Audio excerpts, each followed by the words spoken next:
Hello everybody, welcome back to another live stream, a public live stream. It's been a while. I have actually done a couple of live streams. I didn't do one last week, but I did one the week before, and I did one the week before that. But they were Patreon exclusive, baby. They were supporter exclusive. So if you're not in that cool kid club, if you're not in the Burger King Kid Club, Kids Club? Burger King Kids Club, you wouldn't have seen those necessarily. But today is public, so the unwashed masses, that's you guys, can enjoy it. But I do actually see some regular faces in here, people that do support me. Thank you very much for coming by.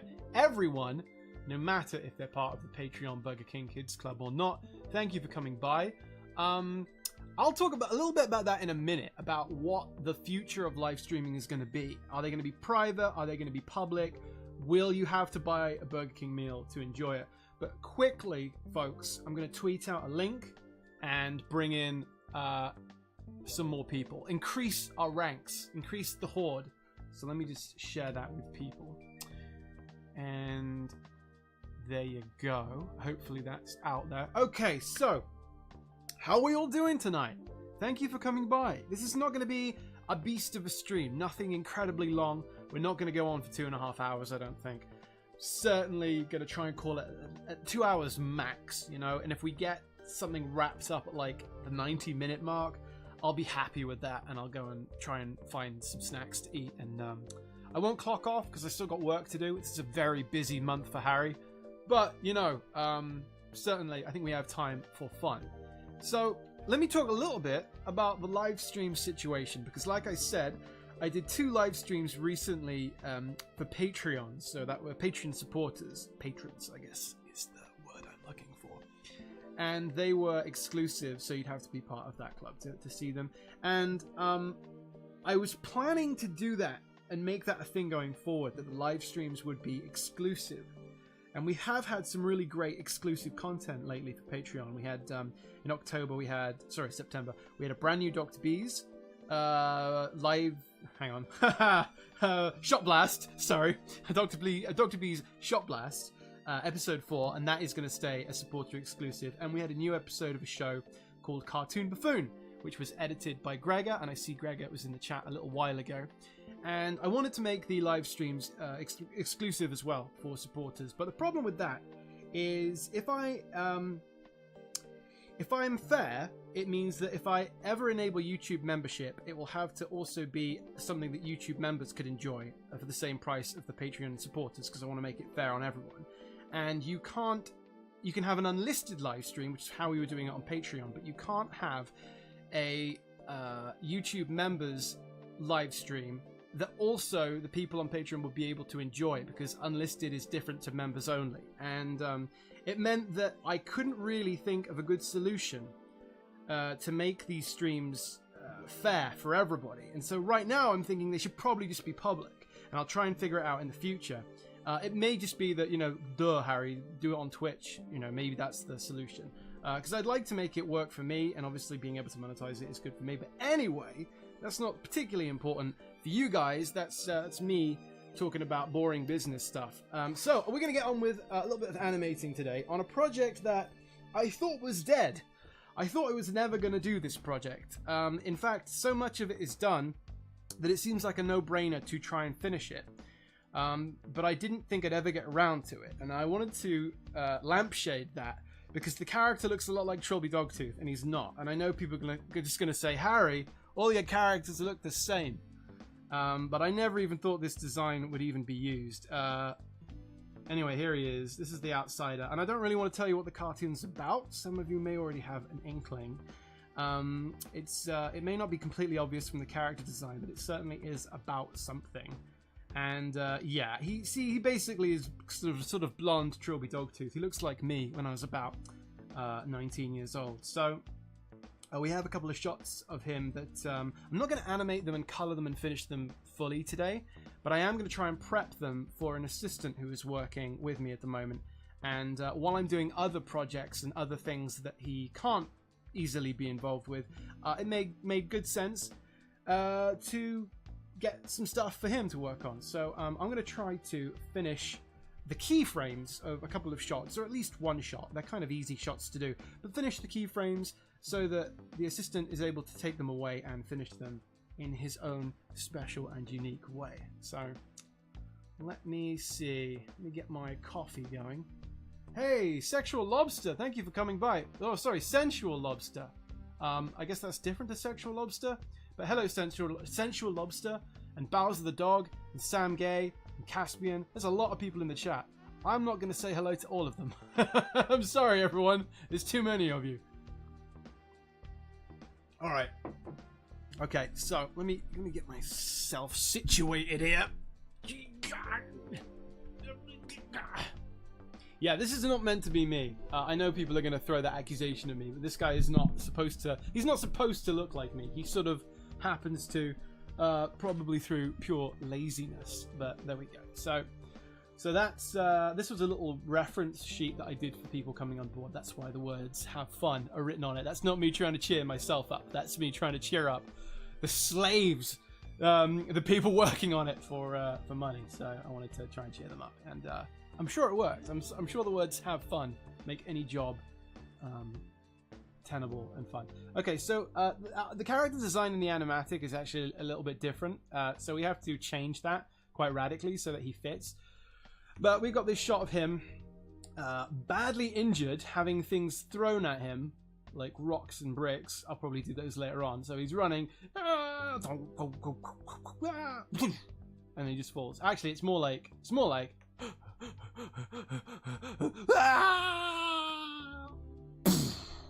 something like that, right? Where he runs off the cliff, he doesn't see where he's going, zoom out to reveal that it was probably quite a big drop. So we are gonna go in and try and, this is a loop basically that we've got here. We've got like a little loop, and if we go into it, we can look at the frames. 1, 2, 3, 4, 5, 6, 7, 8. Yeah, so it's sort of just the same couple of frames. In fact, it may only be that I think it's looping animation other than the hand. Like this up position here, yeah, is exactly the same drawing, and all I did was change the hand. See, or the arm, I should say. And same with the down position here. That's the same down drawing again. It's just the legs and the arm are a bit different.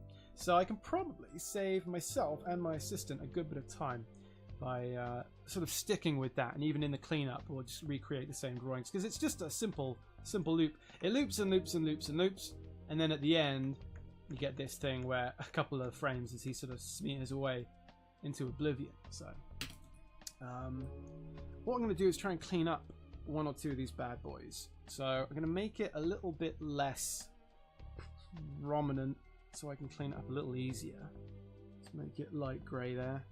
And gonna go back to my reference and remind myself what he looks like. I shouldn't have to, because it's apparently the same character I've already drawn 100 times with my extremely monotonous character designs, but I'm still gonna occasionally need a reminder. His features should be pretty exaggerated, right? Because he's scared and stuff. So I am actually gonna have him with a big open mouth. Don't always draw mouths on characters, because sometimes that comes later with the lip sync, but he's not talking in this scene, he's just screaming basically. He's sort of going as he's running away, so I think I can get away with basically having the mouth part of the drawing there. So I don't know why I'm nervous of start. I don't want to start because when you start drawing you can see how wrong it looks. I don't want to start, but I gotta lay something down. Alright, how big is his ear? Alright, I'll just draw him, and if it looks wrong I'll try and fix it rather than keep going back and forth like I'm doing. Okay, so we want the eyes. The eyes are basically going to be the same. I just put like wrinkles around them so he really looks panicked. And it's the scoopy nose. The nose scoops outwards. It's sort of doing that like that. Which is actually sort of more like what my nose does in real life. It doesn't sort of flick like that, but in this case we actually want his nose to go out. And yeah, he is ugly.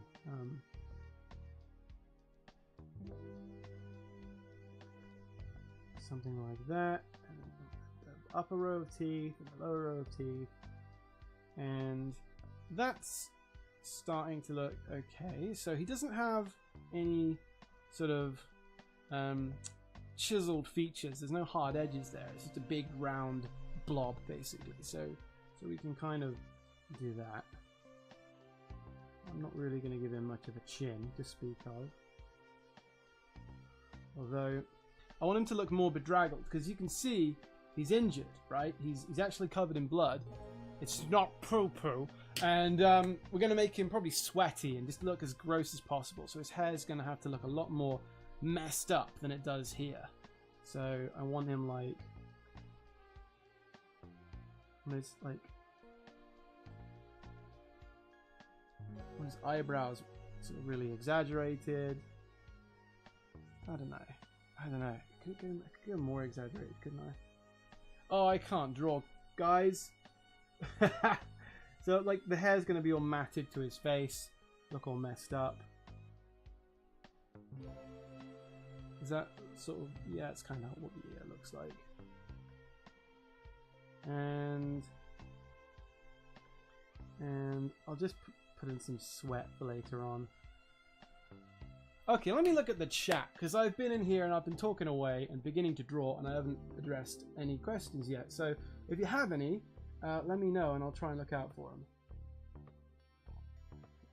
Give him lower earlobes, says Sam. No, because he doesn't have them here.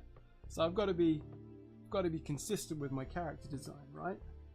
Can't be going having inconsistent quantity of lobes, of lobage. If you have your ears removed, does it still count as a lobotomy? Because they are technically lobes. I don't know. What am I talking about? I do like that saying, I'd rather have a frontal lobotomy. Oh, I fucked it up. I'd rather have a bottle in front of me than a frontal lobotomy. There we go. It's very clever. So, we want... How do you mess that? It's already messy hair. Just sort of have it like sticking up in places.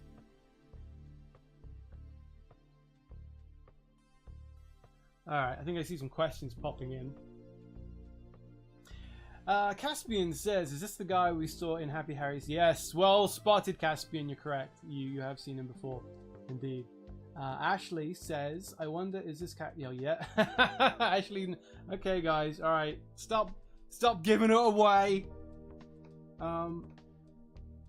If an Earl gets an OBE, says Gregor, does that make him an Earl earlobe? Yeah. That's like a real Christmas cracker joke. They don't have Christmas crackers in America, do they? Do you have? I mean, I don't mean crackers like like the racial slur. Crackers is in the Christmas, the festive Christmas treat. Do you have those in America? Do you use those at Christmas time? Look them up. Look up a Christmas cracker if you don't know what I mean. It's a cylinder of cardboard that makes a popping sound when you pull it, and there's usually a terrible joke and a cheap toy and a bad hat inside. That's something that's really prominent in Britain and maybe some other countries, maybe some Commonwealth countries, but I don't know if that's something that ever made its way to the Americas.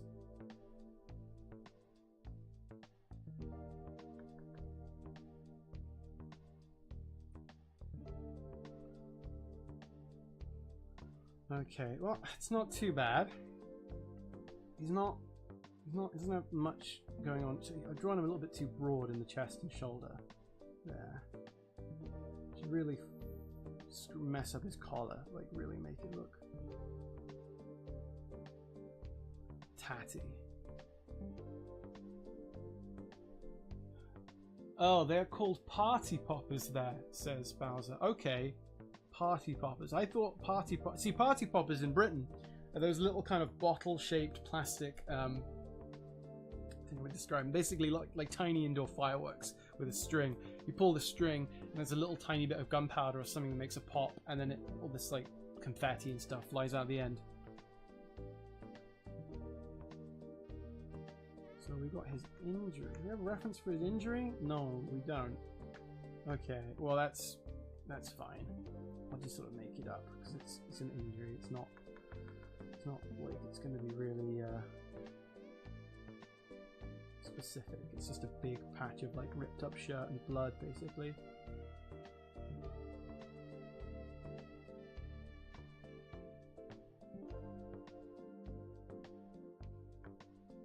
I think I want the head leaning a bit further back.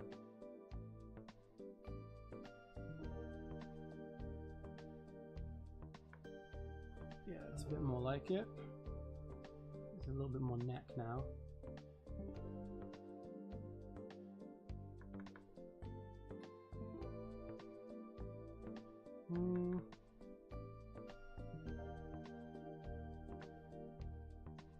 Just have that hand or that arm coming around the shoulder there.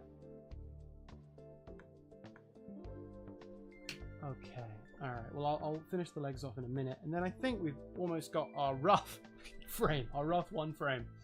Highly efficient doing it on live stream.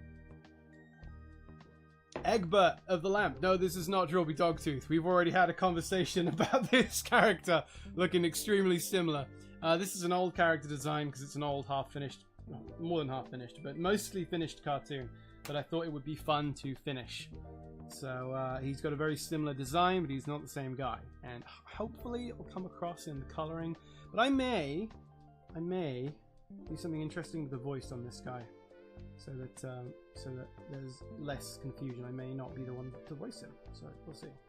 We'll see. I've got some plans there. All right. Okay. So what I was saying earlier about reusing our keyframes.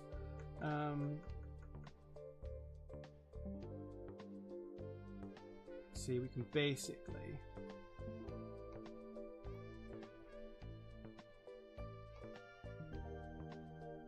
just do this sort of thing, something like that. So we've created our two extremes. We just need to rework that arm, and we'll do that on a separate layer. Why not? Why not? Does he have anything shoulder-wise? No. So the backpack, by the way, the backpack he's wearing, we're ditching that. At this point in the cartoon, it came off like 2 scenes ago, so that's not a concern. So he's actually quite easy to draw in terms of his detail. He doesn't have a ton on him. Probably, this is a little gross, probably going to give him a sweat stain. Because, I mean, by this point, he's being chased and he's injured, so he really should be aspiring.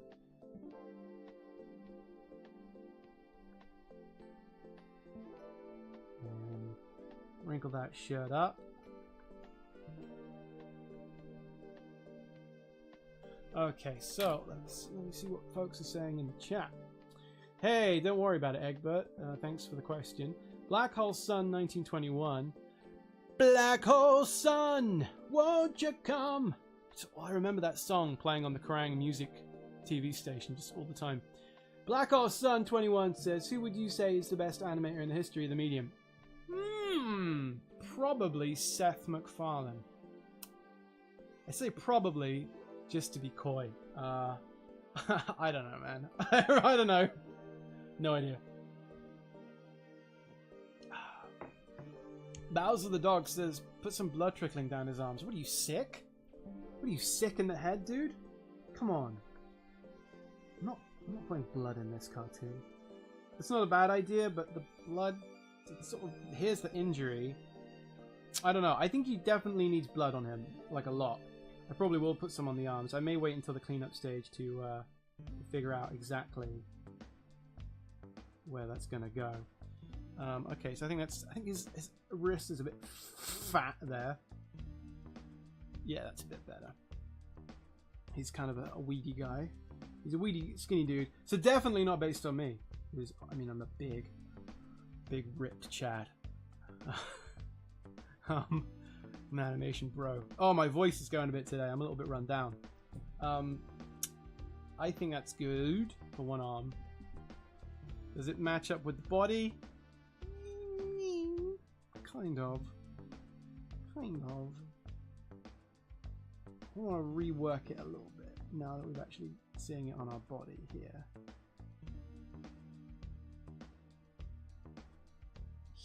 Yeah, no, it's not quite. feel like I don't really love that, but maybe it would work okay, because it sort of feels like we're not quite seeing a profile view. We're sort of seeing something between profile and 3/4, but it feels like the arm is just strictly in profile. So I could change that. I'm a little lazy, so I just may not. I think that part of the problem is, yeah, maybe when the arm's outstretched this way, we could do this with it. Wrap around the fabric of the shirt rolled up in the other direction, so it's going this way, not that way, and that will kind of create the feeling that the arm is pointing away from us a little bit. Sweat patch again, and I'll see if anyone's saying anything in the chat. Hey, Mr. Mathemation, good to see you, dude. Mr. Mathemation says, you know, it's so funny, I just watched the most recent Family Guy last night because I truthfully hadn't seen it since 2010. I was surprised how many jokes were landing for me. I honestly, man, I have no beef with Family Guy. I tend to only watch it on planes. I usually find that when I'm on a long flight, I think, well, I'll look at some animation. I'll see what's happening in the world of animation by picking up with whatever the flight has on it. That's the only time I watch new stuff. And there's usually a couple episodes of Family Guy in there, and if it's a really long flight, I'll probably watch them. And honestly, I always get a couple of laughs out of an episode of Family Guy, usually at least 2 good laughs, and then I go, okay, like that's good for me, man. I'm happy enough with that. So I have no ill will towards Family Guy. A lot of people, kind of seem to, especially in the animation world, but not all animation has to be top rate. It can just be funny. That's enough for me. Okay, I'm gonna turn on my air conditioning because even though this is a cold, actually I could just open the window. Let me see. Open that old window. That should do the trick. That should do the trick. Your boy's getting a little toasty in here. Hello, Goosebumper88. No, this is not Trilby Dogtooth. It's a character that looks a lot like him. I think we're gonna have that conversation a couple of times. Right. Let's get this fucking arm in. Okay, so. Oh, this is not good. There we go. Flash. I had a little trouble there. And we want to stick that in there.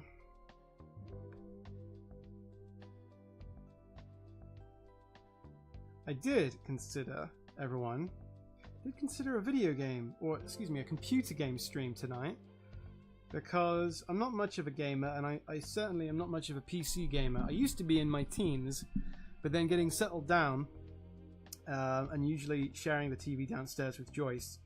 I do a lot of my gaming, not that I do a lot of it, but I do the occasional gaming I do is now in front of the television downstairs, so it's more console based. But the other day I got on abandonware.com or whatever the website's called and found a lot of old games that I used to have I wanted to play again for download. So I can't actually remember if I ever played it as a kid, but I went and downloaded Star Trek Away Team because I had a hankering to play it. I just looked at some screenshots and I couldn't remember if I played it. I think maybe I watched a friend of mine play it, and I thought, oh yeah, that's a gimpy looking hand. I thought, oh yeah, I fancy a bit of that. So I did last night do the first 3 missions of Star Trek Away Team, and I was busting up laughing. And I thought this would be fun to do on live stream, and I tested it out with the software, with the streaming software, and I could actually get it to work. It was too small. I needed to make it bigger, and I didn't know how. And the sound levels were off, but I could fix all that. And I thought, man, I could just honestly plow through a couple of levels on Star Trek Away Team and live stream it. But you guys, you don't want to see that. You don't want to see me laughing as I totally miss every secondary objective about keeping Romulans alive and avoiding detection. You don't want to watch me just blaze through and kill everyone and laugh and cackle. That'd be too much fun for me, but I don't think it'd be a lot of fun for you. Okay, I think those 2 frames are working. Let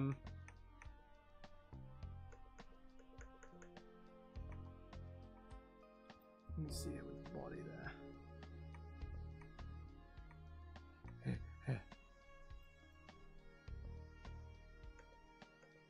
Okay, so that's, oh man, I'm just gonna have to do a lot of roughs, I think, to get this to the animator, to get him to you know, be able to do it. So I think I'm just gonna have to keep going, because unfortunately this would be rough enough for me to go ahead and clean up, but to give it to another animator, and in this case I'm giving it to an assistant, I think it would just not be, the character design just isn't really there. So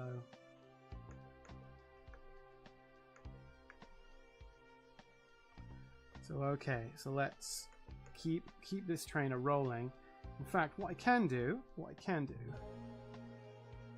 is do a lot of reuse actually in my roughs. I should remember to do that.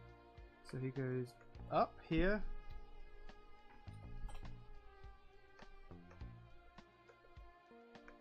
So he goes, he's like, da, da, da, da.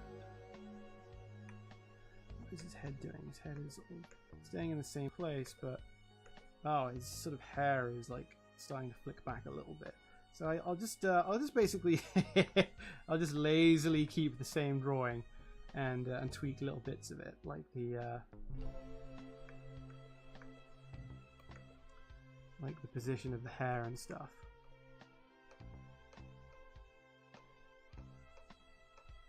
Okay.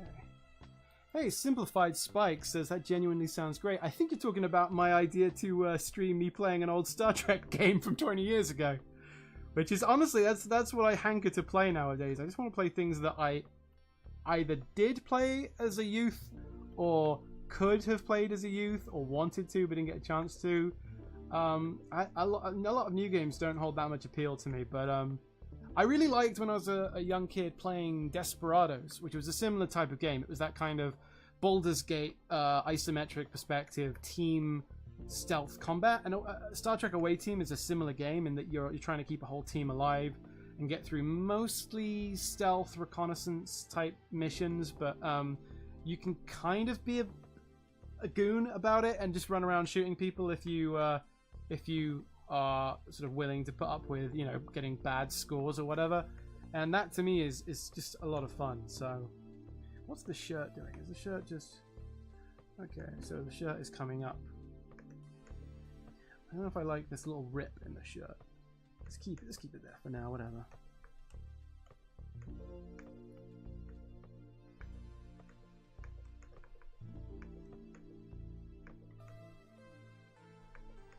Something like that. Something like that. I tell you what, and also I could kind of, these little tattered bits on the shirt could stand to sort of be flailing up too. So sort of as he jumps up and as he gets high, the rest of him starts to catch up with him. All of the overlaid parts, the flappy bits on him.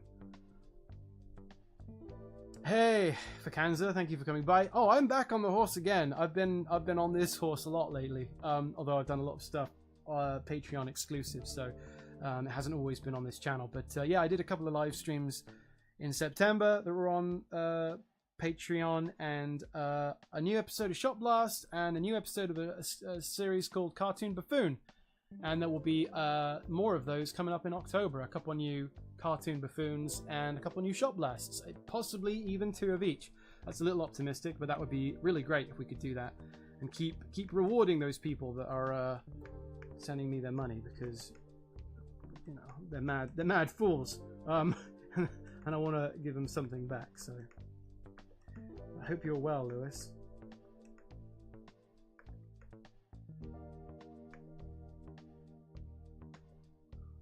Okay, so I tell you what, again, we're going to be lazy here. We're going to take that arm and paste it in, and we're just going to rotate it a little bit because it's rough, so you can get away with that.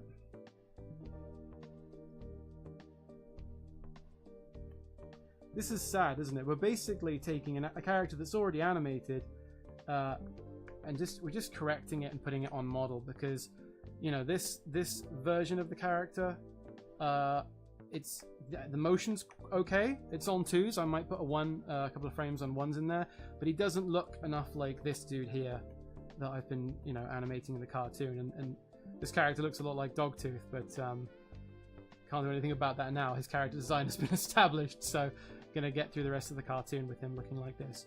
So now he's gonna be going down,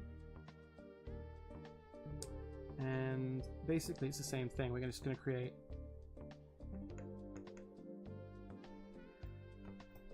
some stuff with him. Oops, we don't want to do that. Do that.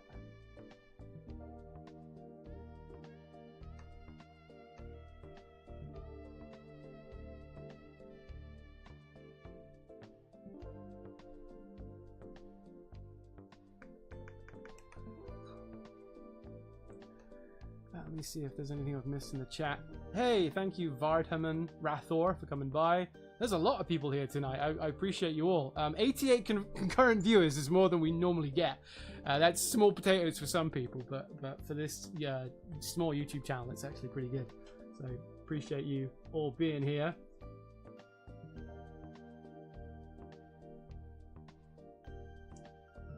Joe Dudit says, I want to see a big crossover in the Harry Partridge animated universe. Oh, yeah, I believe it or not, I was talking about that with Gregor yesterday.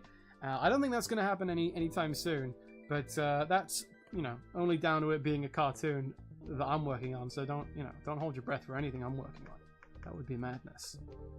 So we're going to have the hair really delay now and fly up, because it's got these big, sweaty, sort of tendrils of hair. And although I don't want it to be like, no, I don't like it flapping that much. It's sweaty hair, it's heavy hair, so I think it should have a little less bounce in it, because when your hair is wet, you know, it flicks around, no doubt, but if it's really bathed in sweat, it might have a little bit more weight to it. Hopefully, this can be made head or tail of by our assistant. What do magicians call their assistants? They like call them. They have a name for it. They're like, this is my dashing assistant, but it's my beguiling assistant. You know, whenever they have a woman in basically negligee walk out on stage, whatever word that is that they use, I've got to start describing animation assistants like that. I guess my beautiful assistants. Okay. Okay, so I think it's starting to come together, so I'm gonna like this collar like really flipping up there.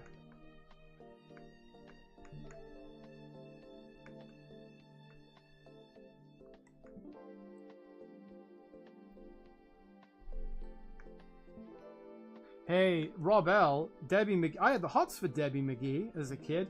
Debbie McGee was the assistant to a British magician called Paul Daniels, who is no longer with us, sadly. But Debbie McGee, the lovely Debbie McGee, I think that was what he always billed her as, the lovely Debbie McGee. And she had a certain sort of girl next door quality. I say girl. She was, I think she's like old enough to be my mum, and maybe then some. But yeah, she had a certain sort of bookishness to her. But as a kid, I thought she was hot stuff, you know, in a sort of mumsy way.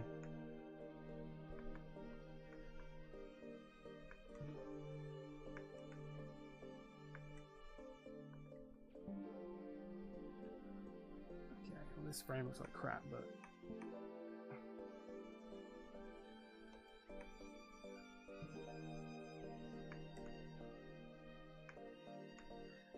if in doubt, we're just going to cover the whole thing in blood. I'm going to clean up a couple of these frames for the animator, and really just so he really gets it nailed down as to what the characters should look exactly like.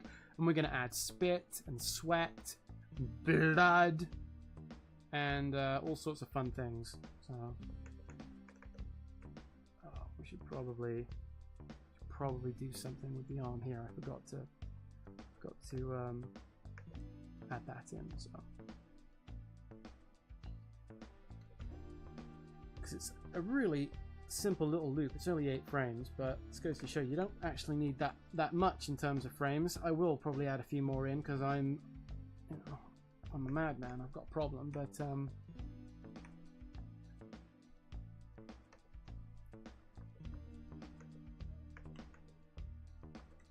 there we go, something like that. Okay, so now we're going to go back to these low down frames here. So yeah, his big sort of knuckle dragging monkey arm here, swinging in like he's an orangutan. By the way, I apologize if you can hear the noise that's not me. Joyce is having I think she's playing Overcooked or something with a bunch of friends, so they're all like yelling downstairs. So that's you know, that's good yells. The people in my basement are not screaming out in any kind of agony. They're having fun. Hey Glass Cake, how's it going? I was thinking about you today, buddy, and I just remembered why, and I probably shouldn't share it on stream. But I pined for you. I thought, oh, I miss him. I want to talk to him and see him again. My friend James, aka Glass Cake, who's an amazing animator. You should check him out. And I also see up at the top of the chat, I nearly missed it, Animated Taco. Scott is a very excellent artist and animator in his own right, and he's come by as well. So thank you very much for coming by, Scott. He's probably already left. But I like Scott a lot, and I like James a lot. And I like a lot of people that are in the chat. It's a good bunch of people that have come by. So I'm sure it'll be ruined. I'm sure I'll find a way to ruin it. Somebody asked a minute ago, what's this? This is a cartoon that I was working on many moons ago. And I didn't think I'd ever finish. And then I looked at it lately and... Okay, this never happens. But I looked at it and I thought, oh, this is a lot more finished than I remember. To a degree that I thought, this is kind of crazy that it's not done yet. Because I have... It's a 5-scene cartoon, 2 of which are fully animated with backgrounds. The other 3 are about half animated and half background did. And I thought, wow, that's... You know, that could be done in like 2 weeks. I'm not saying this is going to be my next cartoon or this is coming out in 2 weeks. I'm not making that promise. But it certainly, I looked at it and I thought, okay, this is just silly that it's not done. Like, that's just a lot of work I've wasted if I don't put this out. So that's basically it. But that never happens. I usually look at old projects that maybe get left behind, and I'm disappointed with how much work is there. And I think, oh, well, I thought I'd done more than that. But no, this was the inverse. And in fact, I had Joyce helping on backgrounds, and I started with a couple of backgrounds to give her from my roughs to turn them into finished ones. And I got like a strange sense of deja vu, and I thought, man, you know, I thought maybe I had already drawn these backgrounds, but I guess I didn't. And then just luckily, and by happenstance, I sort of I searched the names, or I tried to save a file, and I already had a file of the same name, because I had already drawn all those backgrounds, and Joyce had already colored them. So we had 3 gorgeous backgrounds that I'd totally forgotten about, fully line arted, fully colored and I was really happy about that. So I just, you know, it was just another piece of wood on the pyre I was burning that was making me want to finish this silly old cartoon. So yeah, that's why the character design looks like Trilby Dogtooth. I probably would have given him a more unique design if this is a cartoon that I thought I was going to finish. But oh, sorry, I mean I started it before Dogtooth. Anyway, you kind of get the point. So we'll go back now and add this one in. Although, oh, that's just, oh damn, I only drew the head on that frame. That's not good. So let's clean up. I gotta undo the arm now.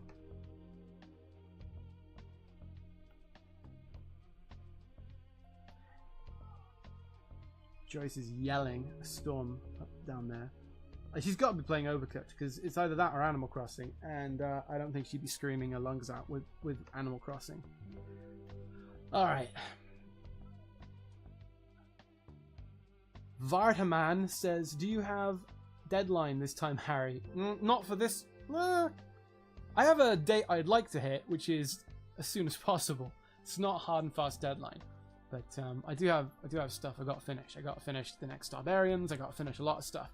I hope I have a couple more uploads by the end of the year, so we'll see about that.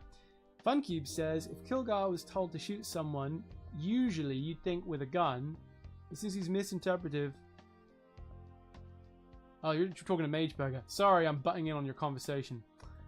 BB Sheps says, what's your favorite animation you've made? Oh, thank you for the question, BB Sheps. It's going to be a boring answer. It's probably the last one. It's probably Trilby Dogtooth, just because I think I'm starting to hit a level of quality that I like. But it's not the funniest. It's not the most commercially appealing. It's certainly not the most successful.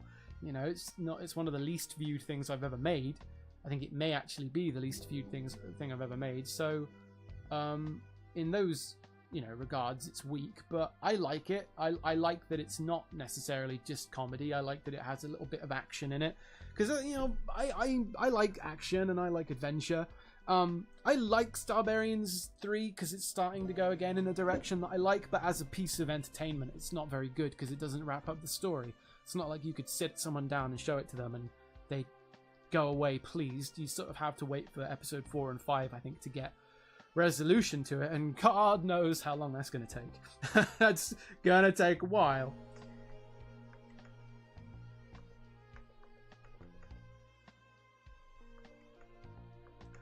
Okay, so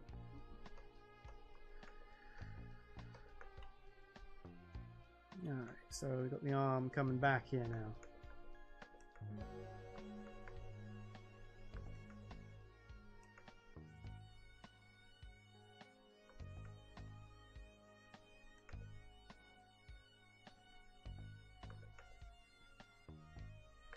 I'm just drawing over the thing I've already drawn and just doing it slightly worse.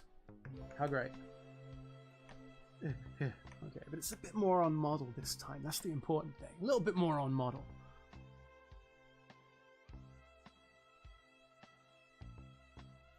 Sorry, I'm not saying that right. Vardaman said, I was looking for a Harry podcast. Why don't you do podcasts? This will help us. Well, I don't do it. I'm busy, you know. I'm trying to do other stuff.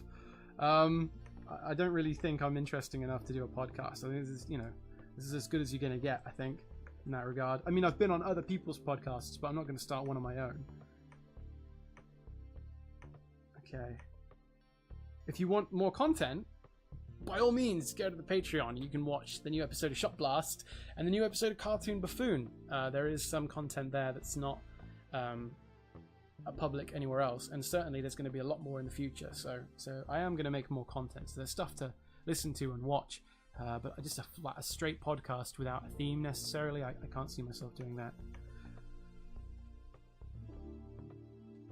Okay, so one more keyframe.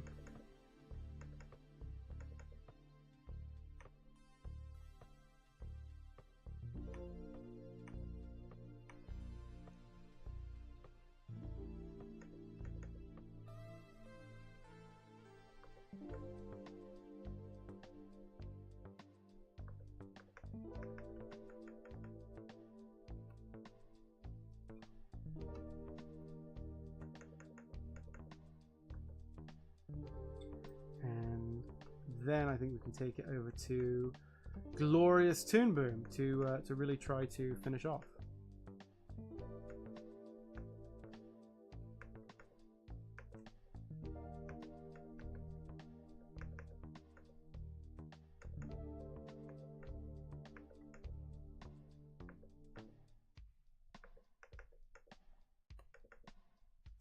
And let me see what folks are saying in the chat. What is Cartoon Buffoon? That's a good question, Mageburger. What is Cartoon Buffoon?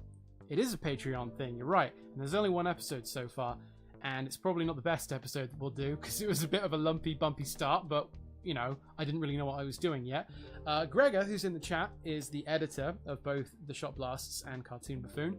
Cartoon Buffoon is, I take an episode of a cartoon, or a single installment, and look at the animation choices that go into it. And so the first episode is Sonic, The Adventures of Sonic the Hedgehog, the 1993 show, and I look at it, and basically every shot that really sticks out to me for whatever reason, the way it's animated, or an animation error, or a trick they're using, or an interesting decision they've made, or something that I just think is funny or lame, I point out and lampoon or admire. I mean, it's mostly from a place of admiring, because I just like cartoons and I tend to not want to look at things if I don't enjoy them. So we're really only going to be looking at stuff that I have some appreciation for. But yeah, it's a little Patreon thing. The first episode's like 13 minutes long, and you can get it at $2 a month is the tier that we're going to be trying to put a lot of the videos at, which I think is reasonable. And it does mean that I'm sort of going to have to try and find ways to make the other tiers worthwhile, such as we have the Discord invite at $10 a month, and the Starbarians digital comic, which I really hope we finally release the first part of that in October. That will be the $5 tier. But yeah, at the $2 tier we have the extra videos. So.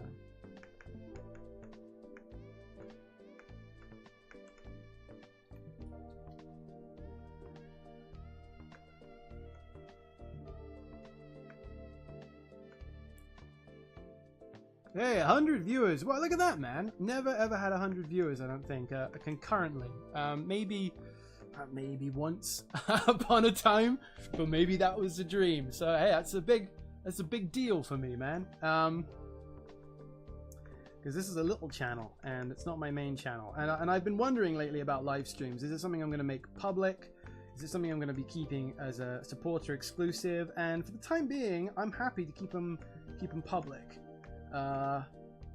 Because it's tough. It's tough. If I do the YouTube membership thing, it means that only YouTube membership people can watch them, and not Patreon supporters, which obviously would not be good. That would not be fair, because if someone's giving me $2 a month, then they should be getting something for it. And I think that the so for the meanwhile, at least, I think that it's most sort of important that we keep it public and keep it free.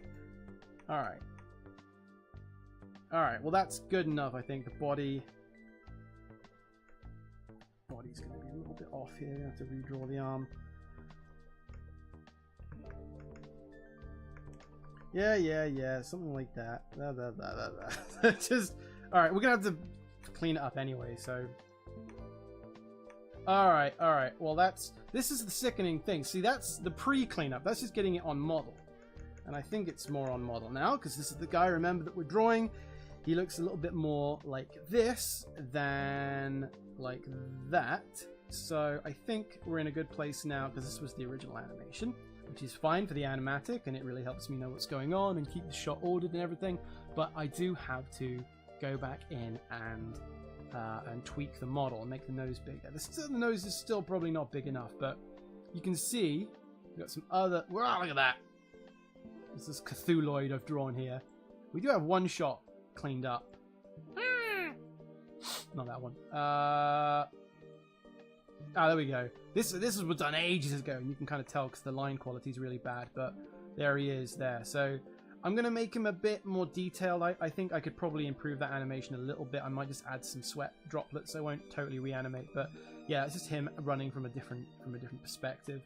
So yeah, I'll add a little bit more blood and sweat just on that bit of animation. But here he is from a totally different angle, and then I have another angle here, front on.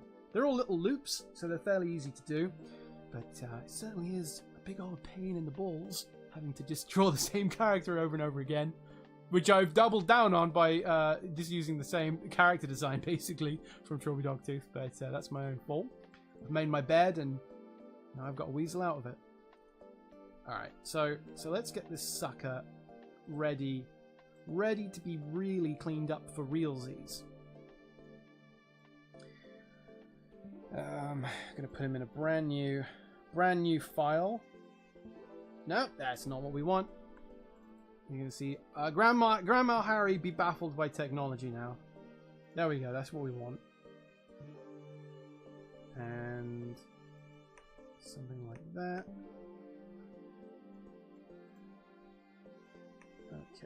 Okay, that's the one. That's the ticket. I'm going to make all these single frames, because what I'm going to do is I'm going to import this as a JPEG sequence into Toon Boom, and in Toon Boom I'm going to clean it up. And a lot of people would say, Harry, why don't you just animate in Toon Boom? Don't ask. Don't ask. We have a don't ask, don't tell policy when it comes to why I animate the way I animate. I'm just comfortable with this setup. I really like working in Adobe Animate, and I don't like working in Toon Boom, but I love the drawing tools, so I like to switch over and do the actual cleanup in Toon Boom and do all the planning in Adobe Animate. And that's just That's what I'm the most comfortable with. So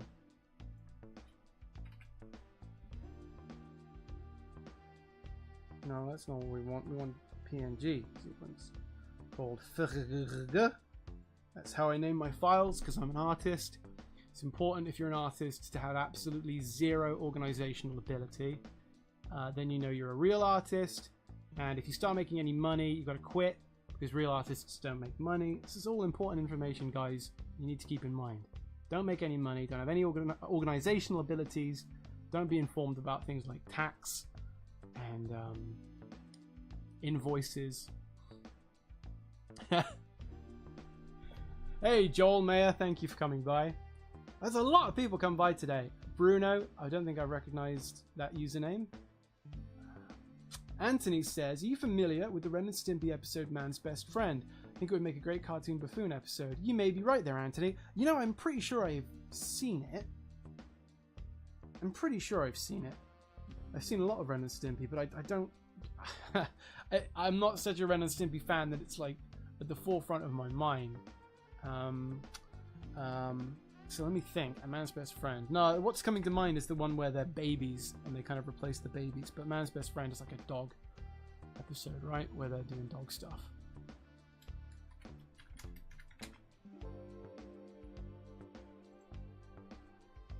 So I'm just opening up Harmony 17 here, which is the version of Toon Boom I have just been gifted, actually. Somebody gave me an official license for Harmony 20, but I'm not sure I'll be able to use it with my assistant, so I'm going to create this shot in Harmony 17 so that I know for sure he can open it.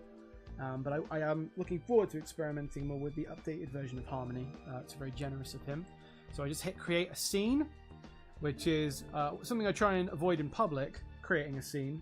But in terms of animating in Toon Boom Harmony, that's the very first step you've got to take. So now we can import our frames that I just exported. Where are we looking here? 1, 2, 3, 4, 5, 6, 7, 8. And we'll also open up this image of Rolf the Barking Dog. Because I don't know why I saved that to my desktop, but I did.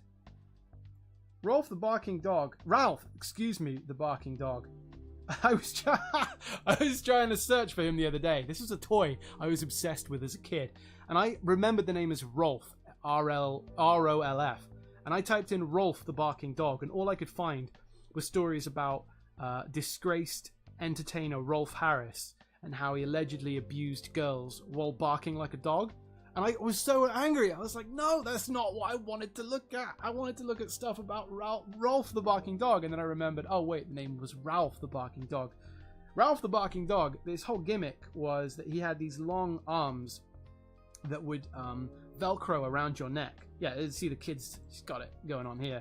The thing is like Velcroed around her neck. And he had a... he runs on kid power.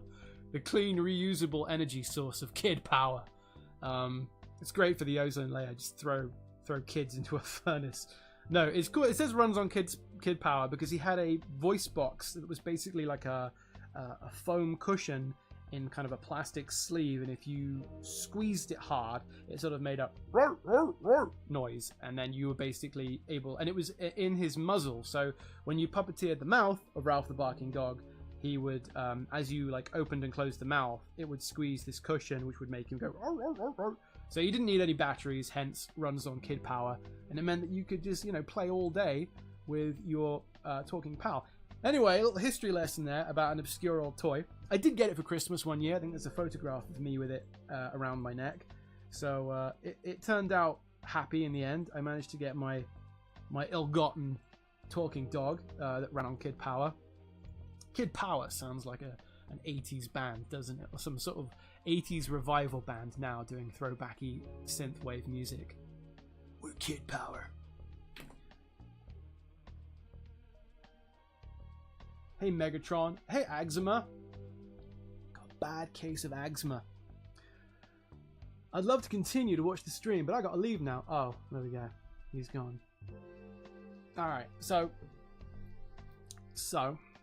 where were we? Where was we?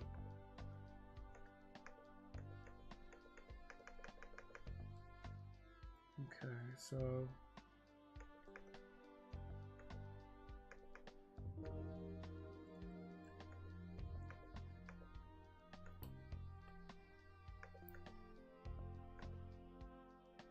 Is that too thick of a brush? Probably not. Probably not. I will say I tend to go too thin with my brushes. So, a thicker brush, always a little easier to work with. And, I mean, it makes sense, right? The more space you're taking up with brush, the less lines you actually have to draw. So there we go. And we're going to try and get this sucker cleaned up. And the nice thing is, because we're repeating our frames, once I've cleaned up this guy, it's an easy job of cleaning up the next guy.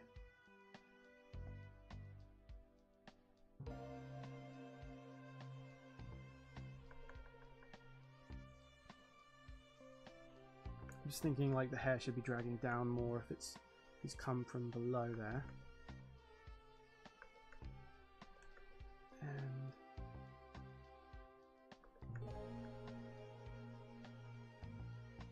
And that nostril. It's got a nostril on him. And let me see what people are saying in the chat. Oh, still at 105 viewers. That's a big deal for me. Doesn't happen very often, ever. Is this Toon Boom? Says Megatron versus. Yes, it is. This is Toon Boom. We've switched over. I thought Harry used Go Animate. Oh, got him! Got him! Got me with the Go Animate. The Go Animate is fine.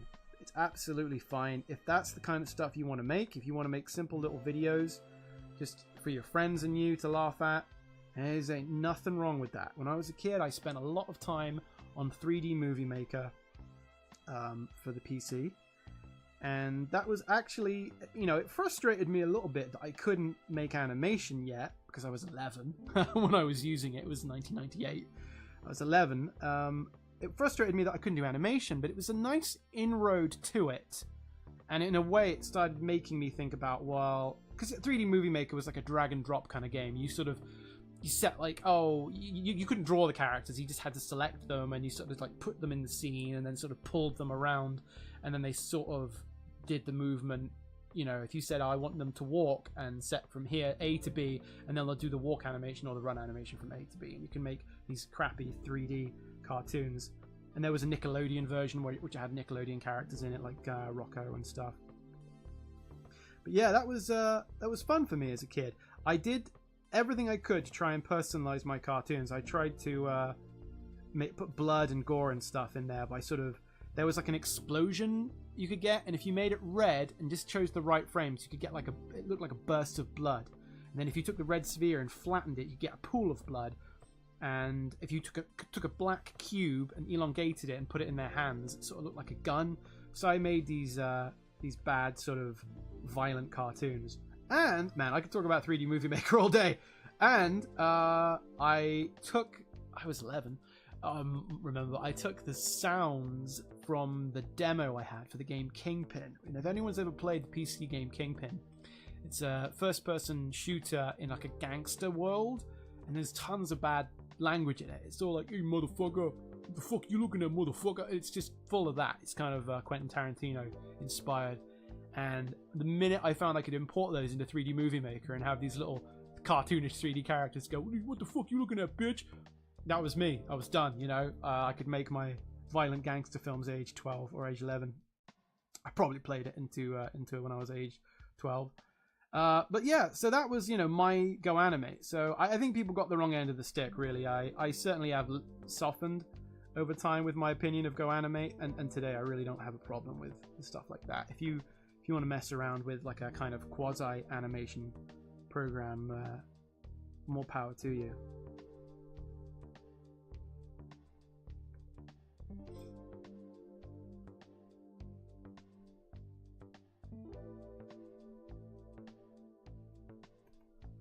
Because I did actually buy a book when I was about 12 on it was something that sort of said it could do, it was like a how to do 3D animation, and it came with a disc, and I thought it was just going to be a 3D movie maker that gave you a bit more freedom, but it was actually software. It was 3D animation software, and I think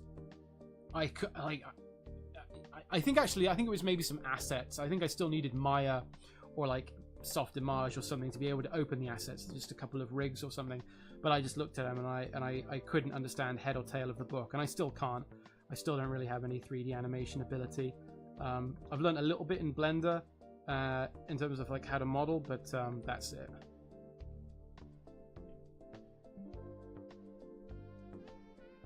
Alright, so that's a pretty good sweaty face, and we're going to go add other stuff in later on, such as some more blood and sweat. Like Johnny Cash would say, the mud and the blood and the beer. We were rolling around in the mud and the blood and the beer.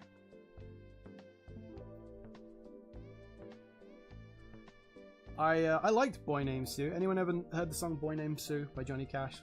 It's a great song.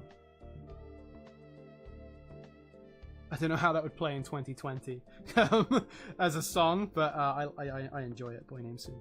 Anyway, let me see. Bad Cow Bunch says, one of my acquaintances, I don't know why I read the word tiny in there, uses 3D Movie Maker for his series. Yeah, it's a fun thing, and I think now there are mods for it, so you can actually get violent stuff in there.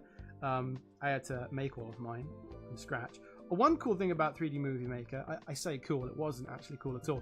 But one interesting thing about it is that there was a UK version, which is what I had. And all that the UK version seemed to do is it had all the voices re-recorded. So there's this a character, the McZ, who kind of looked like a Zach Hadel character. He's this dude that looks like this. Actually, he has like weird eyes. He has like Kermit the Frog eyes.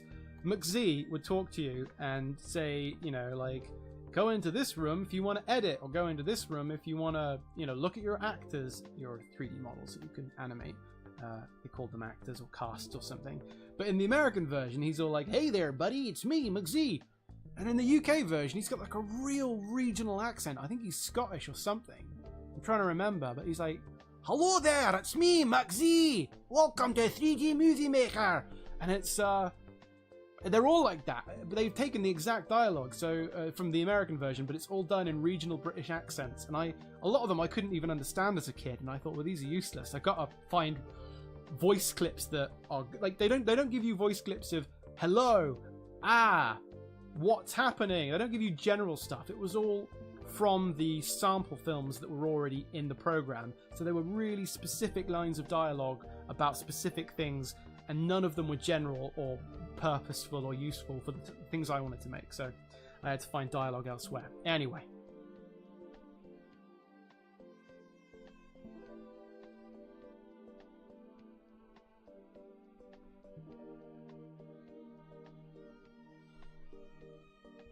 Hey, Peter Day, thanks for coming by. Peter Day had the US version. Well, you missed the crazy Scottish McZ.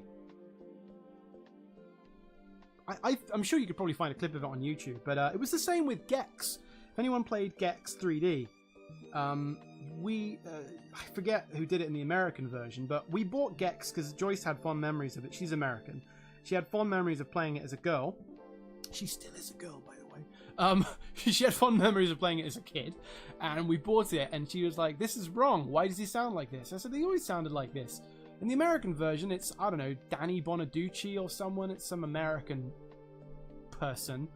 And over here, I forget his name, but he's a British actor that has like a really erudite voice. He's sort of, oh no, I think I've wandered into Boy George's underpants. And it's like really, I thought it was a great voice for Gex. Totally different to the American dude. It's just like some bro. It's, hey, I think I've wandered into Boy George's underpants. And it's a totally different game. So it drives me mad that they would do that, because it's, you know, they're both in English. They're both speaking English, but you have this thing where it totally changes the feel of the character. So...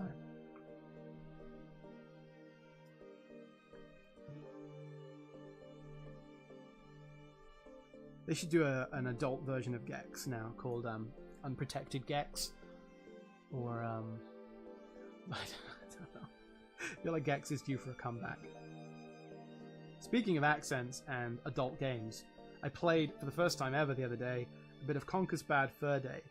And God knows what accent that's supposed to be.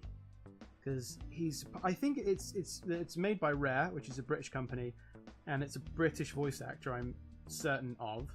Or I say voice actor, I think it's someone that works at Rare that came into the recording booth and did some voices. And if you've played Conker, because this is the voice they used in all English versions of the game. He sort of sounds like that. He's like, no, kind of got like a blocked nose, but it's a little bit American, but it's also a little bit English, and it doesn't sound very good. And it's a strange voice to give him. You'd think it would just be like a clean kind of a cartoon voice. If they wanted to give it an American accent, they could have stuck with that. But he has this sort of weird English voice. I can't do it because it's so strange, but yeah, Gex, man. Not Gex, sorry. Conker.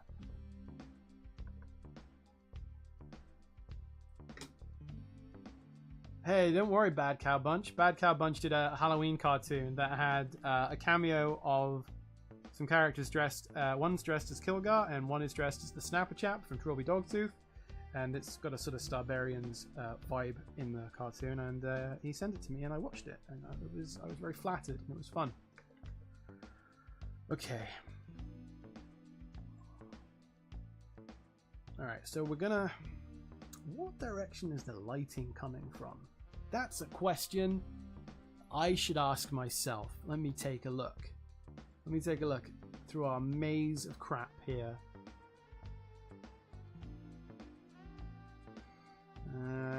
Okay, okay. Well, here it's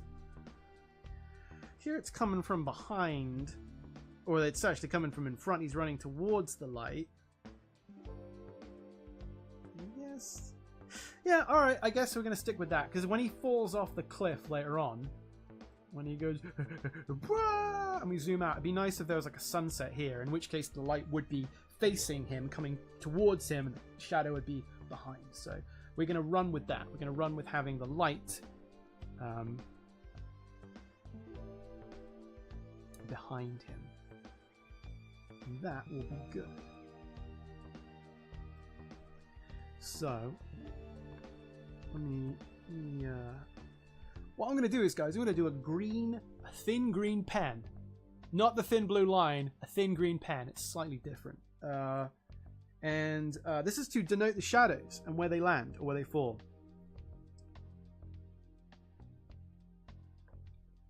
And because what we'll do is, when we color the cartoon, I'll denote with a few X's, but generally you'll be able to kind of keep track of it.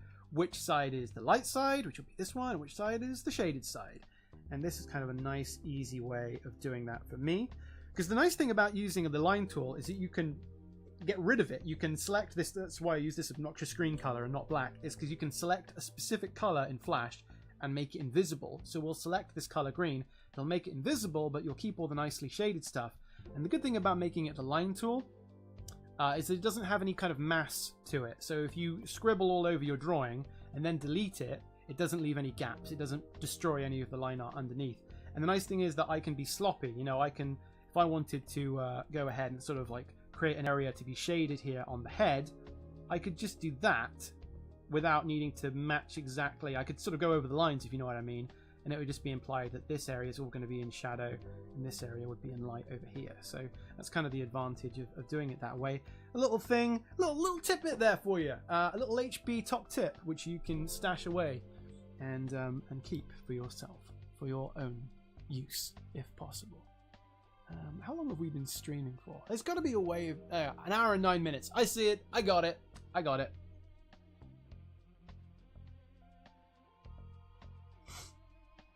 Okay.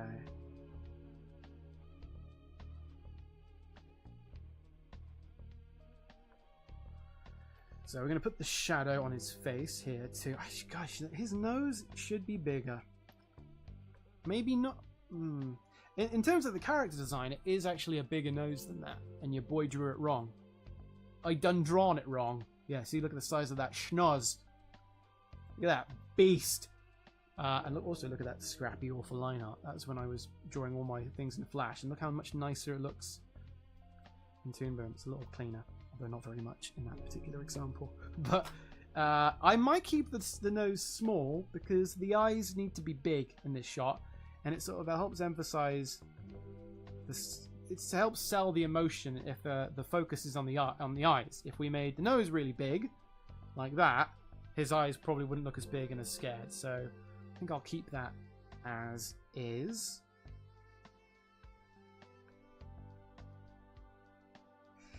Are the eyeballs shaded? That's the question. I'm going to say yes. Sometimes I don't shade the eyeballs and sometimes I do. And it's a bit inconsistent, honestly. I know this is a bit ugly, everyone. It's not very aesthetic looking, but this is separating the shading out from everything else. It's very, very useful for me. So, sorry, it makes the drawing ugly, but it does help a great deal.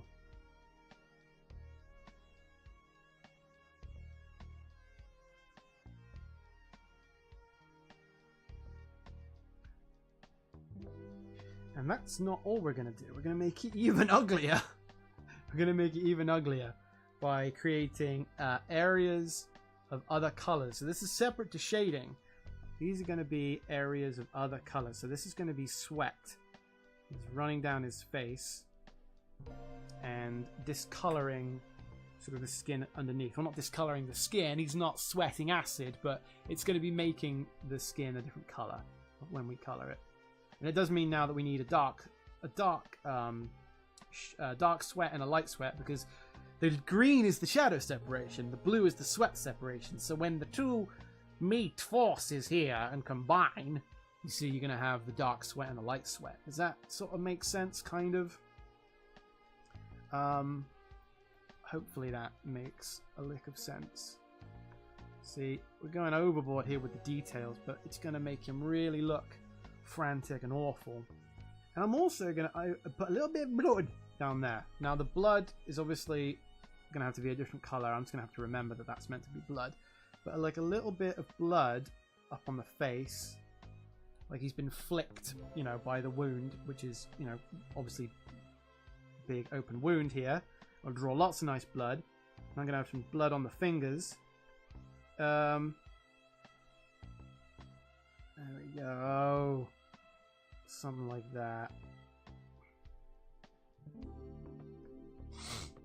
Blood is on his fingers.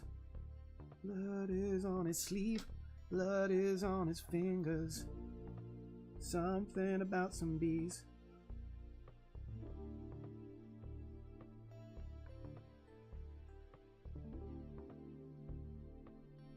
Alright. That's good. That's good. And the reason I wanted to take care of all of that stuff now is because we're going to copy and paste this head. This evil head. We're going to copy and paste it and reuse it later on. So I thought if I did all the shading separation now, it would make my life a bit easier later on. I could just, you know, put it on a separate layer and not need to copy and paste it and color it in twice, but I'm not going to be the one coloring it in. The assistant will be doing that, so it doesn't matter.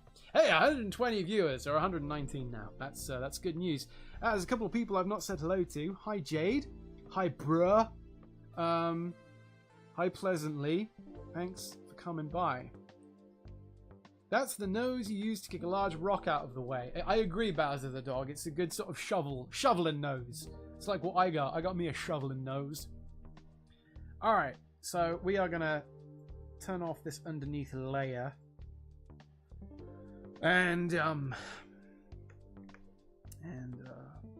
we doing, Harry?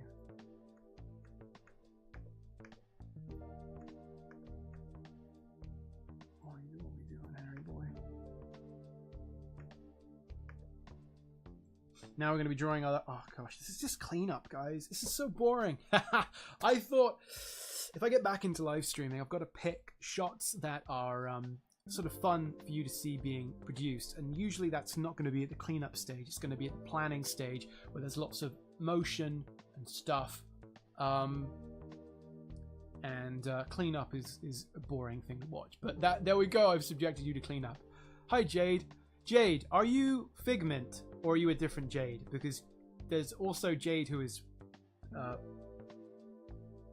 Figment, right? And have you changed your username, or are you a different person? I'm confused. You would know, but I can't tell from where I am. Okay, so this is gonna... So he's starting But I can hear Joyce laughing downstairs. She's looking at pictures of me naked.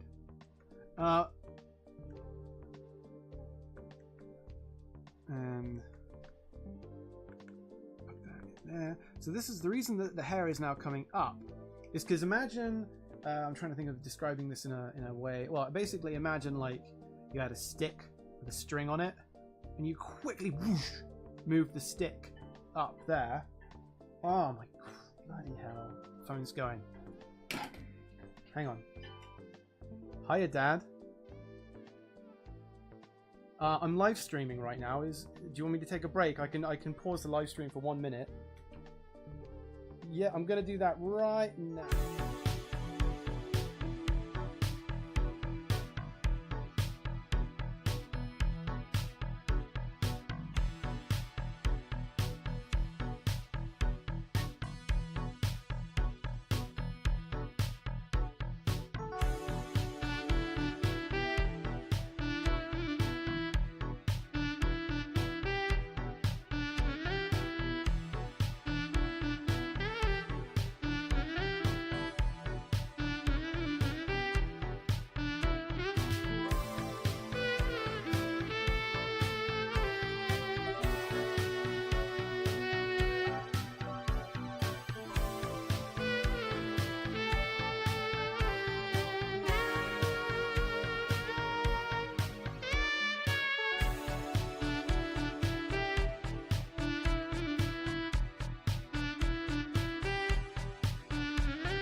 Thank you, everyone. So I had to get that because, of course, I had actually emailed my dad today and said I'm live streaming tonight because he called around 7 and I missed it. And I said, hey, we'll talk soon, but I can't talk around between 8 and 10 tonight because I'm doing a live stream.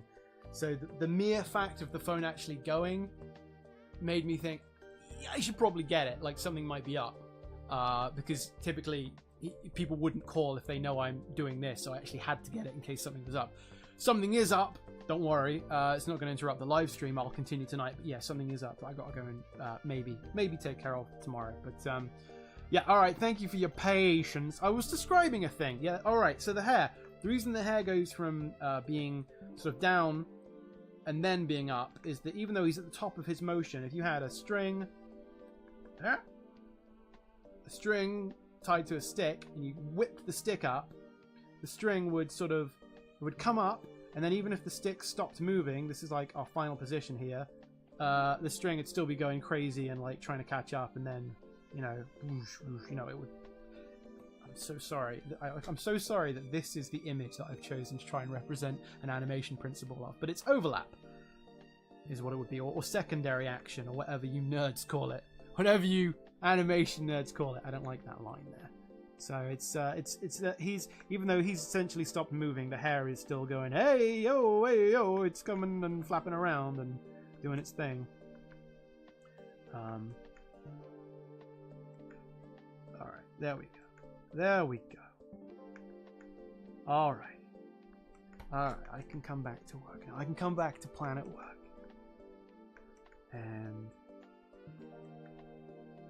And you probably aren't thinking this, but I'm going to answer it anyway. You may be thinking, Harry, you're a mush-mouthed, scatterbrained fool. Why are you essentially drawing the exact same drawing again when you could just simply copy and paste it? And I could copy and paste it, and that would be the coward's way out. No, it would be the efficient way of saving time. And if the clock was against me, and it kind of is, but if it was really against me, I would probably just copy and paste it.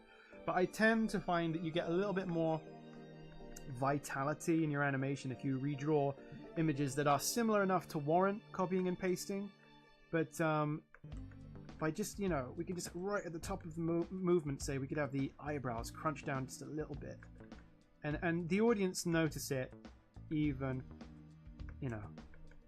What's that Plinkett line? You didn't notice it, but your brain did. Terrible Plinkett voice, but, you know, the idea that I think that there's something that will be gained for the audience from having to redraw the eyebrow here. If I can redraw it, yeah, just crunching that cheek up a little bit there, making the eye just a little bit more panicked. But your brain did. That's Harry Fails Impressions, episode 74. Okay, so let me see what I missed in the chat other than people hoping that everything's okay because I had to take that phone call. Yeah, it's just a thing of like I wanted to make sure that my dad was okay. He's not had a great time health-wise lately, so if it's late at night and the phone goes when he knows I'm busy, I wanted to make sure I picked it up and things are going to be okay. So, sorry, Jade, I asked a question to Jade earlier and I've not seen the answer. Where's the answer? I'm scrolling up. Scrolling up. Where's the answer? Oh, okay. Jadawat on Patreon. Okay, thank you very much for coming by.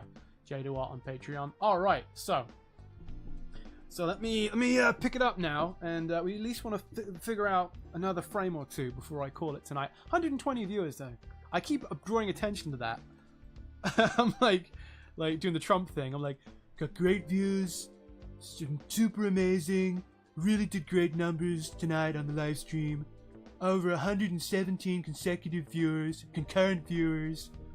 That's my big showman thing. Again, bad impression, but it's like you can't beat Psychic Pebbles, man. You can't beat Zach Hadel's Trump thing. He does that, like he nails it. The way that he kind of goes. He like runs out of oxygen mid-sentence and he's like, kind of goes really big and then he kind of just trails off. I can't do it, but Zach sure can. Zach is talented, multi-talented guy. But, you know, a serial abuser of just so many dogs. Don't leave that man any of your pets because he'll destroy them emotionally. A kid, of course. Okay, put the nose in there.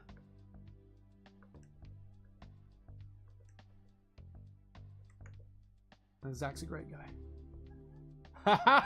Lathanland said he likes a Trump impression. It's not a Trump impression though. It's like an impression of other people's impressions. You can always tell a bad impressionist because they don't do legit impressions. They listen to other people do impressions and then they're like, oh, I can do that.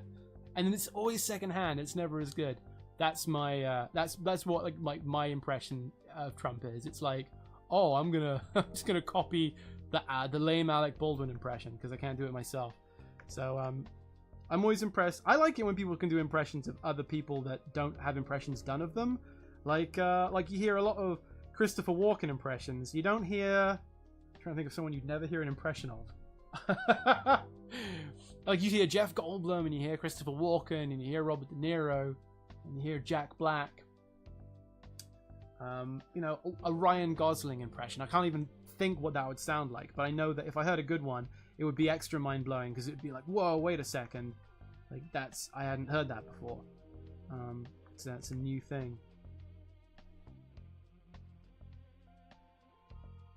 Hey, Terranium! Terranium is a favorite on the Discord and past live streams. Oh, I hate this thing in Toon Boom where this little girl appears. This creepy little fucking Samara from The Ring. I don't know what it is. It's some stamp tool that I never used.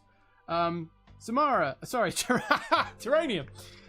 You asked, what is this thing you're animating? Well, I can tell you what it's not. It's not Trilby Dogtooth. It's not Dr. Bees. It's not, what else is it not? It is not Starbarians, Dr. Bees, Trilby Dogtooth. It is something that I've had on my hard drive for many, many years. And very recently I looked at it and I thought, ooh, I have a lot of work finished on that. And a lot more than I remembered, in fact. I could easily justify spending 10 days or so to get this thing finished. And in fact, I'm probably going to do that. It's not replacing anything else. This is not going to be the next cartoon I put out. But I am currently working with an assistant, and I thought this would be good for the assistant to work on. So I am getting a shot ready for him to in between and color. In fact, I've actually done quite a lot of work. He's not going to have too much to in between on this thing, but helps. It's going to help to ease him in because this will technically be his first shot working on this cartoon. So while I go back to other things I've talked about on the Patreon and on the Discord, things that I am overdue and should be finishing ASAP, my assistant can get to work on this, which I think is a little bit better for him to work on. I probably didn't do a very good job of answering your question, but I don't like how big and fat that bit of hair is.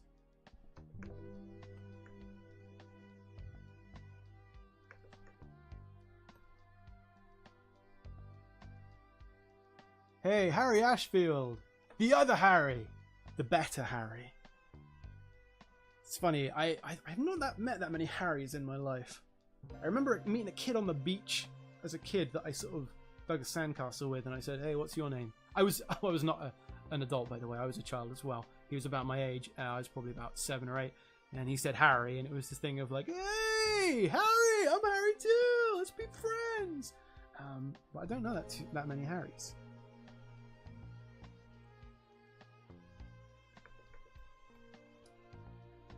Noah Miller, good to see you, Noah. Thank you for being here. Noah Miller, excuse me, said you'd be quiet and smoldering. I don't know what he's talking about there. Vardaman says, how long are you going to stream? I'm going to call it at 2 hours, so we're going to do another half an hour, and that's going to be it, my friend.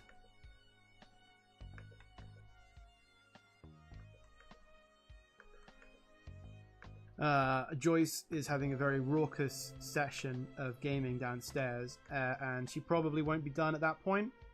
But I'm gonna go. What I like to do is when I get off the live stream, if she's been like gaming and talking to people, I like to just come downstairs and just sit and just be a presence. And what happens is, as I sit there, she goes, I should probably pay Harry some attention and stop gaming. I don't even have to say anything. Just by merely being there, I can guilt her into stopping. It's a great power to have. 10 years we've been living together, her and I. And you just learn little tricks like that. Little tricks like that just to power through obstacles in a relationship.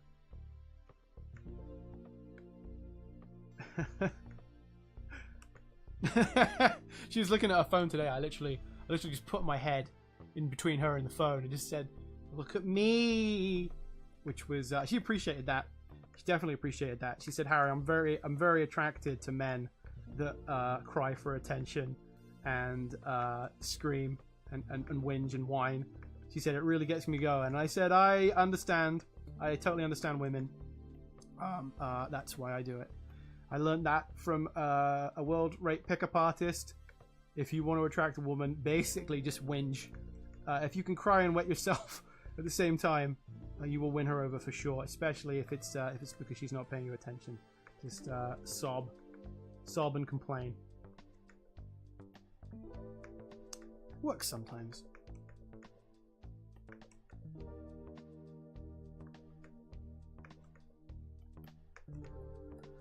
Alright. So this is another frame that we've almost got ready, but now we've got to do all the horrendous detail, which is all the wrinkles and not the wrinkles, the sweat, the mud and the blood and the beer, all the sweat and the gore and stuff running off of him. And I do need the bathroom, but we already took a break because I had to answer my phone, so I'm gonna try not to take another break. I'm gonna try just to jump into that. And while I do that, I'll see who's in the chat. Not said hello to Sam too much today. Sam Gay, Tamagotchi. Hey, thanks for coming by, Tamagotchi. Lathanland says, I piss myself every day I had to. No idea it could get me a woman. Yep. I mean, they say, They call pant-wetting crybaby men beta males, but they don't know that beta stands for be extremely be extremely thought attractive. That's what it stands for. Harry says, is this for some kind of Halloween project? That's funny because Harry asked it, and then as I read it, I said it as well. So Harry said it twice. And yeah, this could be released in time for Halloween, but I wouldn't say it's explicitly Halloween themed. But it does have, you can tell it's a man running in blood from something he's scared of. It certainly fits that kind of tone. So yeah, that's not an entirely accidental coincidence. Oh, can anybody find me somebody to love? Bum bum bum bum bum bum bum. Ooh, ooh. All right. We talked about this earlier. So if you're wondering, Harry, why are you scribbling over your beautiful drawing with these non-aesthetic neon blue and green lines? Well, I can tell you. That these are color separation lines. So the blue separation is for details that will appear on the character, such as sweat and blood. The green separations are for differentiations in shading color. So if it's got green on it, it means it's going to be a dark bit. Or sorry, if it's green, it separates light and dark, basically shadow and light. And if it's blue, it's actually a difference in like material, like a blood or sweat. Something I don't want to put a black line around. So there we go. Fun Cubes asks, what songs would Kilgar sing under the shower? You mean in the shower? He could get under the shower too. Just lay waiting for someone. Hey, Beanlight! Beanlight! Everyone, Beanlight is in the chat. Beanlight Games. Beanlight is a 3D modeler and artist, and he's frankly fantastic. He did the amazing Kilgar turnaround, the 3D Kilgar statue turnaround. He shared something this week from what's it called? Witch Memory. The hot babe from Witch Memory did a 3D model of that, and I don't want to. I wanted to reply and say, dude, you're getting even better. But then I thought that sounded like an insult in a way, like I was implying you weren't already good. So I didn't say anything. I didn't say anything. I just ignored the post that I spent like 30 seconds admiring. But yeah, he's fantastic. You should check out his work. Check out Beanlight Games. He's Beanlight Games. What is he now? Then I'm dumb.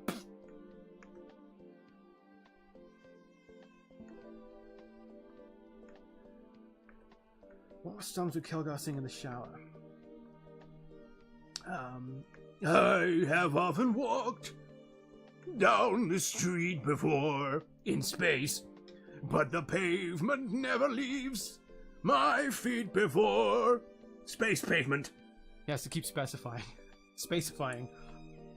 All at once am I several space stories high, knowing I'm in the nebula where you live. Something like that, I don't know. It's a little gushy for Kilgar. It's a little emotional, but could work. Okay, we're separating the blood from the non-blood.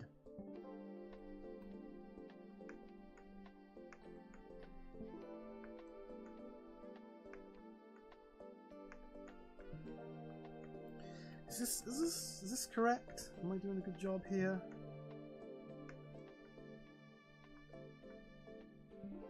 Okay, I think I'm doing a good job. Yeah, I'd say I'm back. I think that's okay. Now we're separating the shading. Remember, it's different to the other stuff. So.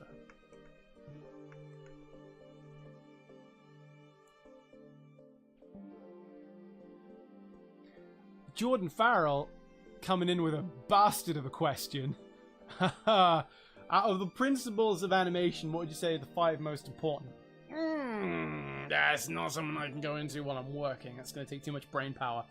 I would say the most important one, and this is all you're getting today, this is all you're getting right now, is the one that no one likes to hear, and it's just practice. And I know that's not really a principle of animation, it's just a principle in general. But if you practice something, you'll get good at it, no matter what it is. And you don't have to actually practice. I didn't ever try to practice animation, I just did it. And if you just do something, if you start doing something, 10 years later, you will be proficient at it. So there you go. It's nothing really to do with practice, it's just do it continually and repeatedly, and eventually you'll get some sort of breakthrough, I guess. I'm still not a fantastic animator. People are very pleasant and generous with their sort of attention of what I do, but I still have, you know, I think limits to my ability. I mean, look, I'm basically just copied and pasted the same head 4 times.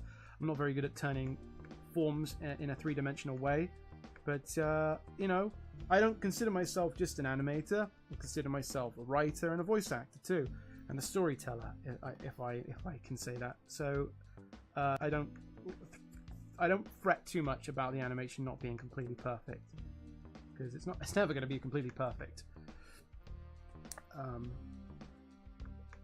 I still want it to be as good as it possibly can be.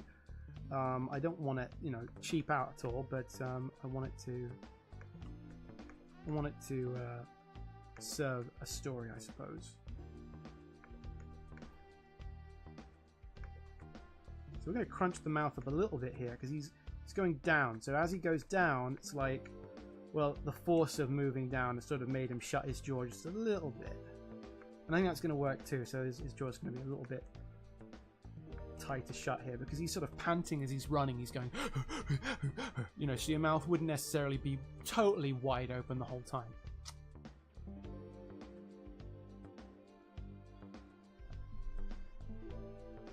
Jade says, Harry, you're an animator that animates. That's kind of saying something these days, lol. I don't know what you're getting at there, Jade, but I won't question it. Just keep on rolling. Black Hole Sun says, how did you learn to sing? I don't know if I did. I just like singing, so I just sing. I never went to lessons or anything. I just like going, you know. I'm a big ham. There's a distinctly porky smell whenever I'm around. I just like going, me, me, me, me, me, me, me. I am the great mighty Pooh, and I'm going to throw my poo at you. Just like doing that kind of stuff. It's not singing. It's just imitation singing, you know? It's like corny imitation dad karaoke. If I had to sing on a stage, I probably wouldn't be able to do it.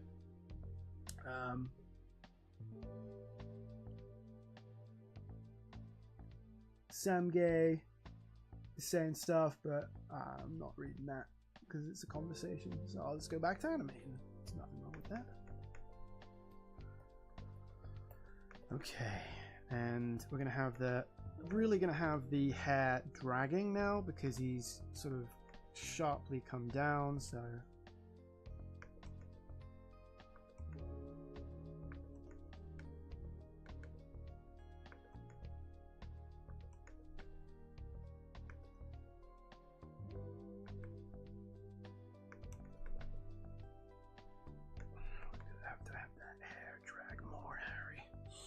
Alright, so that's good stuff. That's good, I like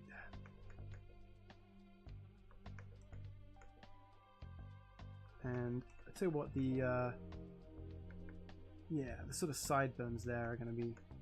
I don't know what is this? No, that's not a sideburn, or it's not even. It looks like some sort of tempura, some sort of part of a sea creature that's been deep fried. That's not really how you draw hair, but that's the Harry Partridge way of drawing hair, and it's worked out for me so far.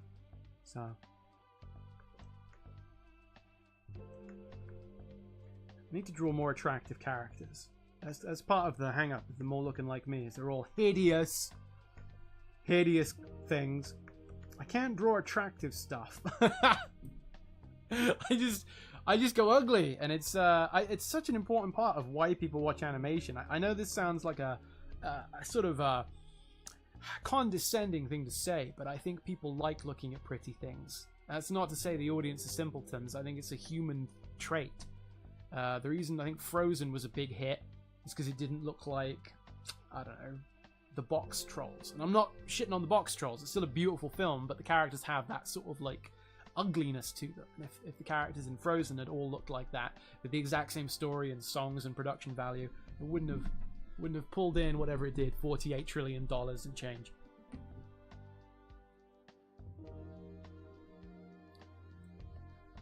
Oh, let's keep running. Let's keep running with this, and running.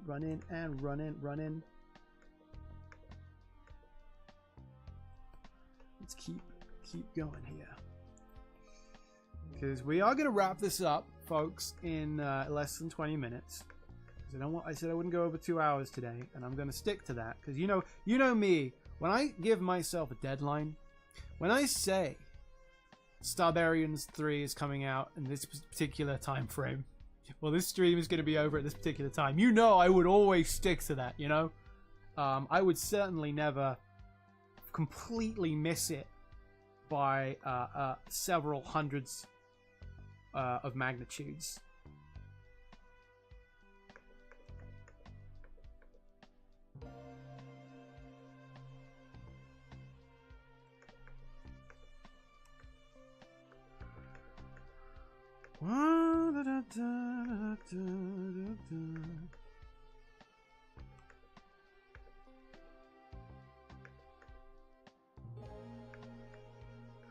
Once out of love, seen it was a gas.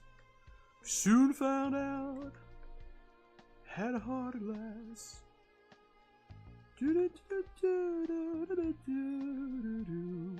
I want to sing. I like to sing a lot. I sing while I work. One problem is I forget I've got that beautiful backing track. It's probably in a totally different key. I've got to remember what key the backing track is on the stream, and I can try and get, not that I can recall a key perfectly from memory, but practice.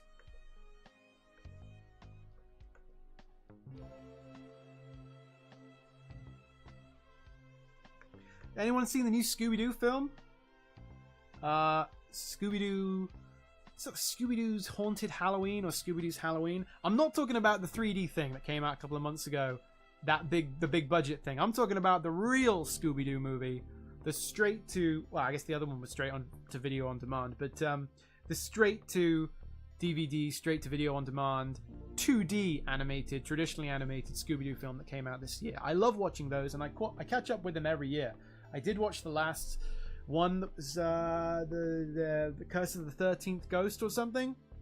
That came out, I think, February of last year. I've not seen the brand new one. I think it's because it's got a Halloween-y theme to it. I'm going to wait until Halloween and watch it then. But I've heard it's nonsense. I've heard it's incomprehensible nonsense. But a lot of them have been recently, so I don't mind too much if it's nonsense. I just want it to be fun.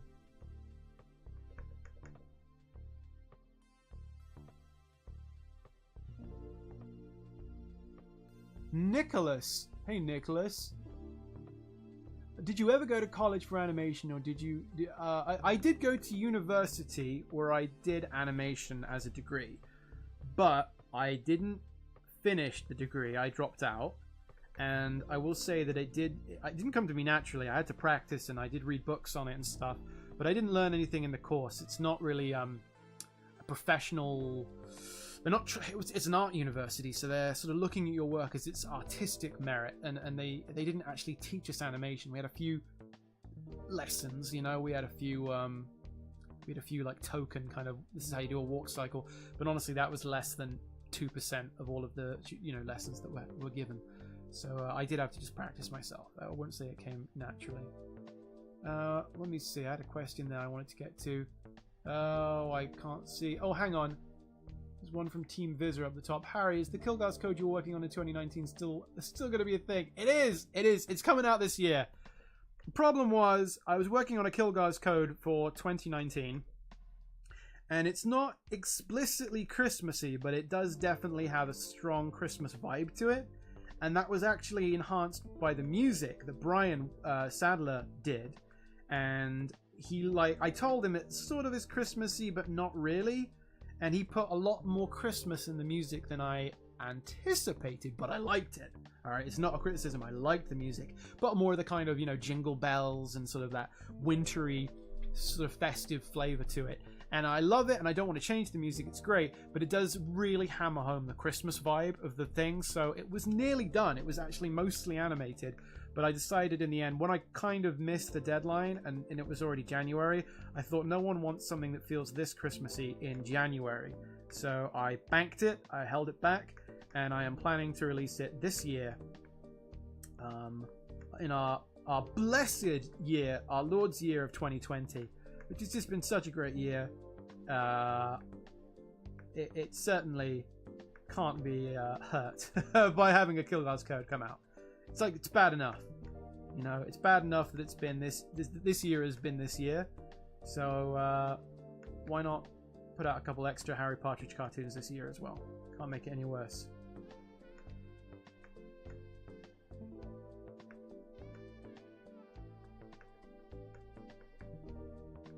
I would be so happy if I could get out 4 cartoons this year.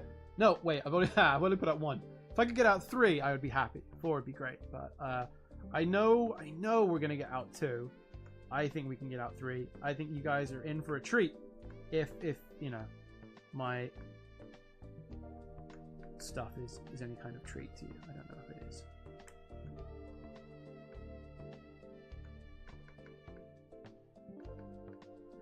Come on.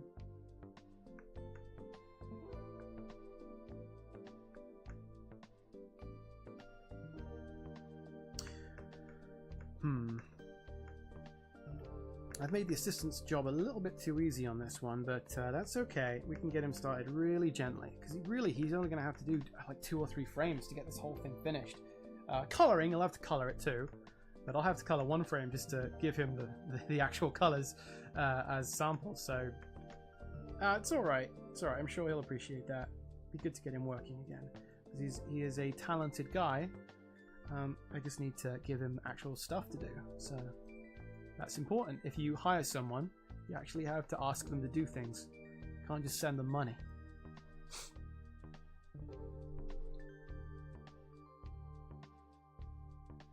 Bowser the Dog says, how's Joyce? Yeah, you did spell Joyce right. There's 4 more X's and a number 3 and an upside down question mark. But other than that, you did spell it correctly. Did Joyce play Mario 35? Have you been playing Mario 35? We have not been playing it at all. We do not own it. The last Mario game I played was a couple weeks back, and that was Super Mario Land 2 on the Game Boy, which is a cute game. But no, we have not got it, and I don't know if we will. It's a big expense for games. The only one I'd want to play again is Mario 64. Which I would assume for the same money I could just buy for the N64, because we still have an N64, so maybe that is what we do. Hey, thank you very much, Megatron. Megatron says that the release of Trilby Dogtooth was a highlight for 2020. Thank you, man. Really appreciate that. It was a pain in the japs to make. It was a big old pain. Terranium says, Harry, what are you paying the assistant? That's confidential, Terranium. I genuinely don't know what a good wage would be for an animator. I'm sorry, but that is confidential, okay? And it's not indicative of a wage, because he is a student that is doing a degree which requires he gets a work placement, and it's less about income, more about fulfilling his student's obligations, and I agreed to take him on board. I am paying him, but it's not a living wage, which is both something that we acknowledge. I would not be able to afford a living wage. You should be paying an animator, I would think, full-time. His work hasn't really been full-time yet, but I would think a full-time animator, you would want to be earning like $3,000 a month. I would think, at least. That's not what I earn. That's not what my Patreon's up to, but that's because I'm an independent, and I'm sort of making my own stuff and doing it, out of love as much as I am out of any incentive for money, because I burn to tell stories. What am I paying him? Come on, buddy. No, I'm sorry. I'm sorry. I'm roasting you for that, but... Harry? Harry, can we just take a look at your tax returns, please? I pay more than $750, I can tell you that much. Oh, I loved it in the debate. Sorry, I'm not going to get political, but when, like, didn't... Oh, no, wait, it was, like, the 2016 debate. Sorry, I saw a clip of it the other day. It's not even from the new... Where, like, Hillary Clinton was ragging on Trump for not paying enough in taxes, and he says, like, that makes me smart. It's because I'm smart. I totally agree. I wouldn't pay any more tax than I absolutely had to. You guys don't want to hear me talk about tax. You shut the hell up. Alright, we're running up to the last 9 minutes. Let's finish this frame. There we go. Let's let old Harry finish his frame. And I'll do that. So it's just the shade. It's the color separation now. It's the green and blue. And we can finish on a strong note. I managed to get 3 cleaned frames done in 2 hours. What a burden. It's because I was talking to you lovely folks. Divulging my home address and list of fears. Giving you all my private information on live stream. I was too busy to animate. Alright, let me see if there's any more questions. No, Tranian, don't apologize. It's cool, man. Sincere Mitchell says, am I too late to join the stream? Is it about to end soon? It is, Sincere Mitchell, but we'll try and make the last couple of minutes good. I have no ideas. I'm sorry. We did do recently on the Patreon exclusive streams, I did some fun things. I did an animation challenge where I tried to animate something in 10 minutes and let the chat decide what it would be. And that was fun, and I'd like to do that again. But at the moment, with what's been going on, I've got to finish some actual work. So this really had to be a straight work stream tonight, and that was it. So no animation challenges right now, but I think eventually I'd like to do another one because it really was quite fun to do. And the blessing is that a couple of folks over on the Discord actually had a go at taking the frankly wretched animation that I was able to do in 10 minutes on the stream. And Mr. Matimation, who was in the chat earlier, cleaned the whole thing up. I think Gregor took a pass at a frame or two, but Mr. Matimation took the whole thing and cleaned it up. And I mean, it looked excellent. It really looked good. And it's a reminder that I should work more like that. Right now, I'm actually drawing fully cleaned up, finished frames for the animation assistant to take and color. But I should be doing more in terms of giving him rough frames and letting him clean them up, because honestly that's a great way at sort of keeping the look of your work consistent and at the same time really upping your productivity by handing your roughs off to somebody else and having them clean it up. So that's what I should be doing. If I had half a brain, that's how I would be working with my assistant. So I think we'll do more of that in the future.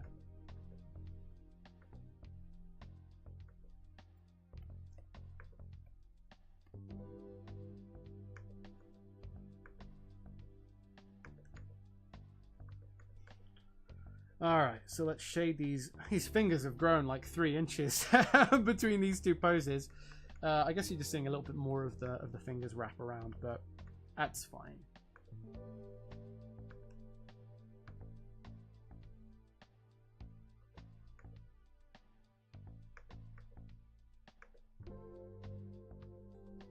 It's absolutely fine. And we've got the blood trail here. It's getting lazy now with the color separation. Something like vaguely like that.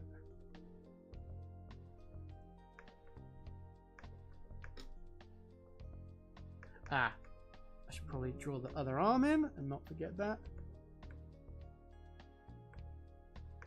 There we go. That would be the sound that he would be making.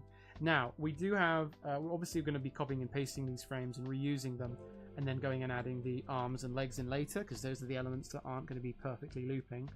But I'm going to do that off stream tonight.